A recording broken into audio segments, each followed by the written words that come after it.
una última pregunta ahorita que mencionas sobre las redes.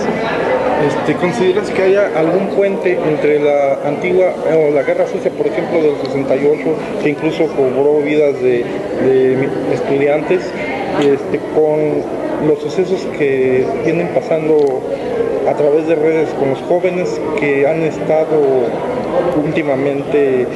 en las noticias, creando conciencia, que antes no se veía, por ejemplo, una universidad privada como la Ibero haciendo críticas fuertes al gobierno? Sí, claro, hay todo un fenómeno que tiene que ver con que el papel de los medios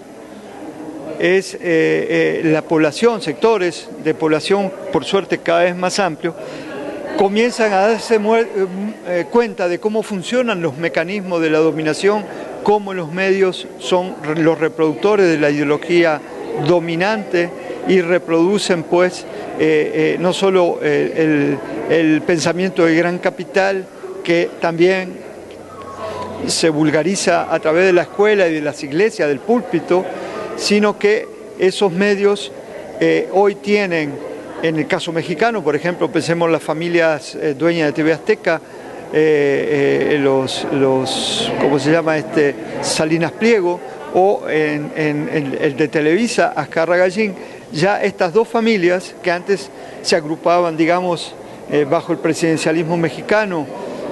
como decía el Tigre Azcárraga, un soldado de la revolución, hoy son propietarios que forman parte de la plutocracia, son parte de los millonarios de la revista Forbes, y en tanto tal, desde sus medios también defienden su capital. Es decir, antes amasaban fortunas mamando de la teta del Estado priista, pero hoy,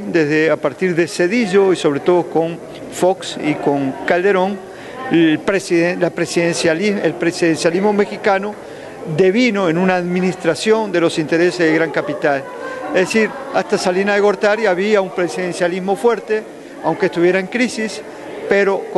con Zedillo, pero fundamentalmente con Fox y con Calderón, el presidente de la República se convirtió en un administrador de los intereses del gran capital. Una función que antes también en el régimen del PRI se hacía a través de la Cámara de Diputados y del Senado, y que hoy, digamos, se instrumentaliza a través de la Presidencia de la República, la Secretaría de Hacienda, que es la que impone las políticas generales, ¿no? Es decir, México tuvo una cancillería, una diplomacia que era muy progresista en el plano internacional, pero ya hace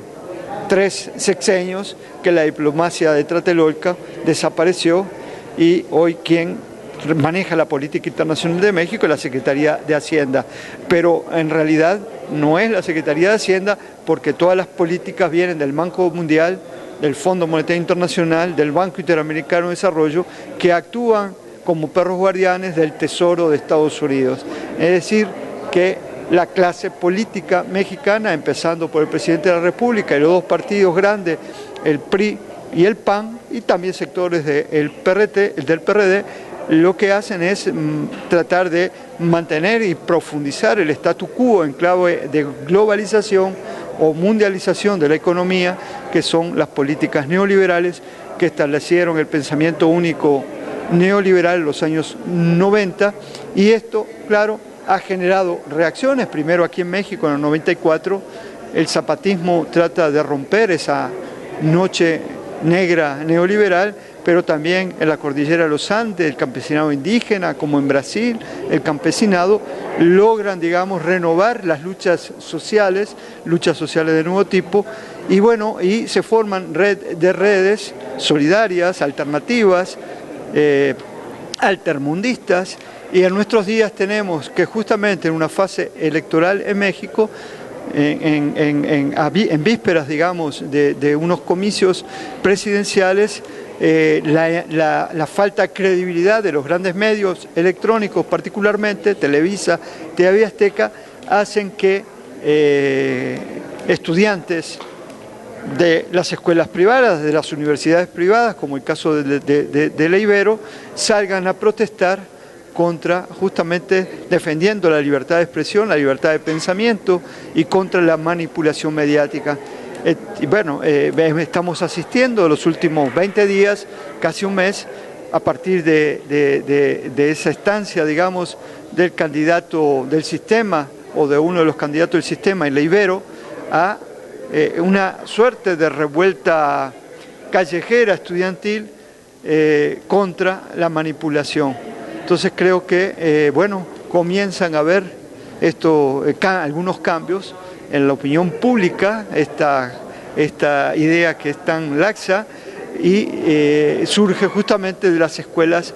privadas, ¿no? Esto es nuevo y bueno, se está llamando ahora a una primavera mexicana, ¿no? Y de hecho en nuestro mundo virtual asumimos o estamos pensando que la transformación está llegando, pero ¿qué tan lejos estamos o qué tan cerca estamos de la realidad de que podemos causar impacto en el resto de la población, en México específicamente? Por ejemplo, estamos con no votar por Peña Nieto y nos movemos y abrimos blogs y abrimos páginas en el Facebook y nos reunimos, pero somos tan poquitos en número. ¿Qué tan disparatados estamos? ¿Qué tan virtualizados o qué tan realistas estamos siendo según tu perspectiva, Carlos? No, bueno, yo no sé cuál sea el impacto a mediano o corto plazo en función de las elecciones, pero que esto está teniendo gran visibilidad, lo está teniendo. Es decir, solo basta ver el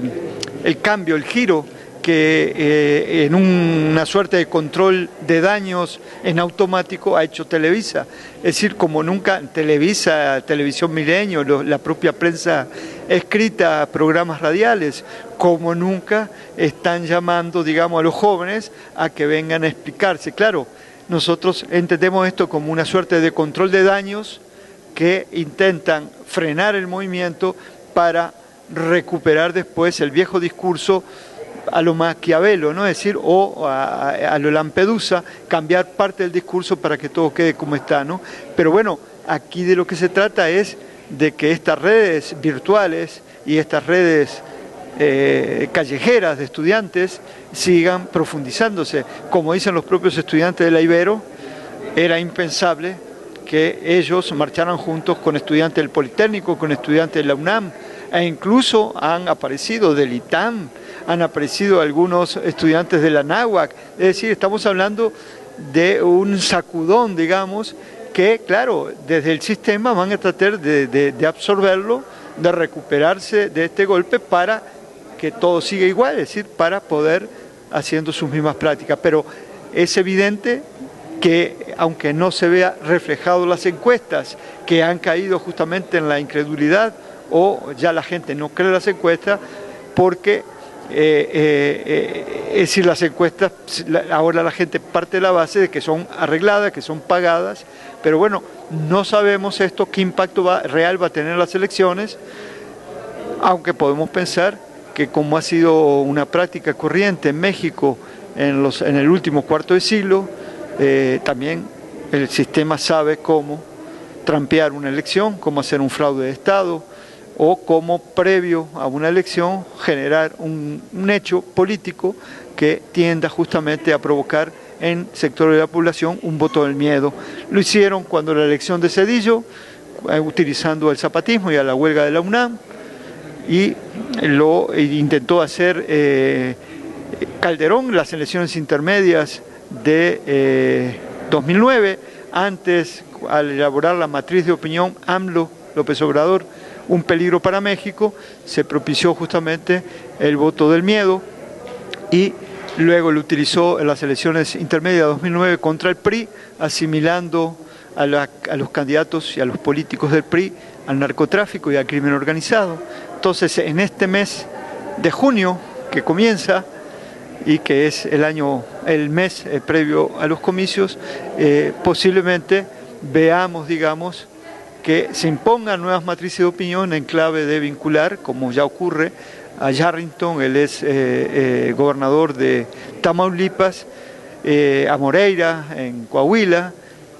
con el que hace sus nexos, ventilar sus presuntos nexos con el crimen organizado para tratar de que esto le reditúe políticamente, ¿no? Pero bueno, acá lo nuevo es que en ese golpeteo a las alturas aparecen, digamos, jóvenes que ya, es decir, parte de las marchas no son contra un candidato presidencial. Eso es algo inédito. Yo nunca había visto marchas masivas contra un candidato a la presidencia, sino que también aparecen marchas contra el principal reproductor, digamos, de la ideología dominante, que es Televisa, ¿no?